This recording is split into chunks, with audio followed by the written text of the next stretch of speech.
There was a man, he was walking up to a country store. There was a little boy sitting on the front porch with a huge dog sitting next to him.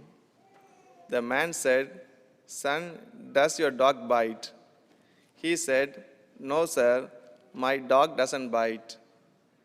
The man reached down to pet the dog, and the dog took about half his arm off. He pulled it back and said, "Son, I thought you said your dog did not bite."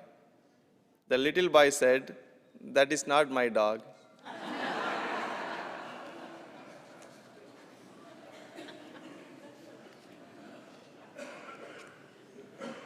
Dear friends in Jesus Christ, people ask a lot of questions to Jesus in the Gospels.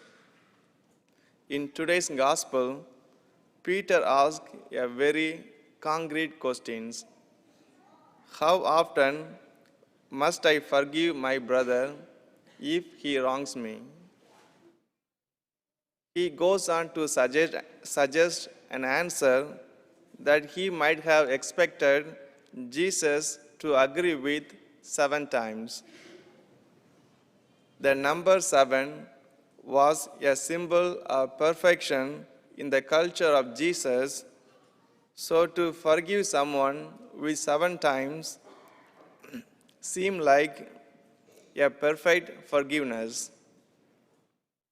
However, Jesus would have shocked his hearers with his answer to Peter's question, not 7, but 77 times. Peter wanted to set a limit for forgiveness, even if it was a generous one. Jesus seems to call for limitless forgiveness. We might be tempted to ask, is Jesus' call for unlimited forgiveness not impossible to achieve? Jesus' teachings flies in the face of how most people think and behave today. We don't live in a very forgiving culture.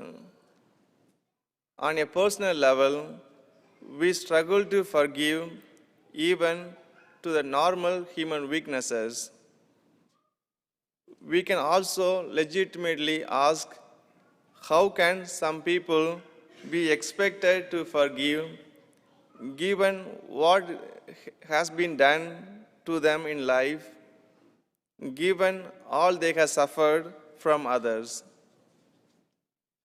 The parable that Jesus goes on to speak seeks to justify his call for forgiveness without limit, which from a human point of view can seem so unreasonable. The first servant, probably a high-ranking official, owed an astronomical debt to a pagan king.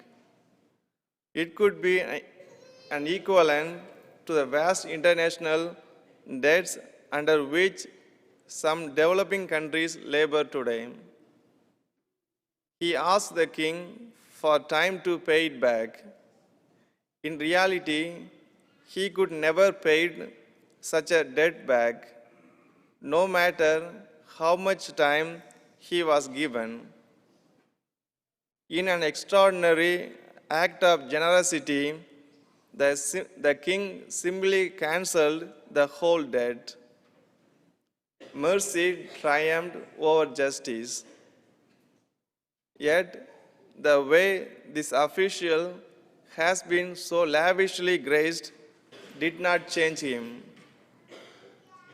When he met a lower ranking servant who owed him a very small and manageable debt, he acts out of a very brutal justice. In so doing, he lost the mercy he had received. Jesus is reminding as in this parable that God's forgiveness is limitless. It does not make sense from a merely a human point of view. This forgiveness has been poured out on us through the life, the death, and resurrection of Jesus. The parable then calls us to allow this boundless forgiveness to so touch and shape our lives that some of it flows through us, those who offend and hurt us. It does not mean that forgiving another will ever come easy to us. Very often, forgiveness will remain an ideal towards which we strive. It often comes slowly. It can be a lifelong project.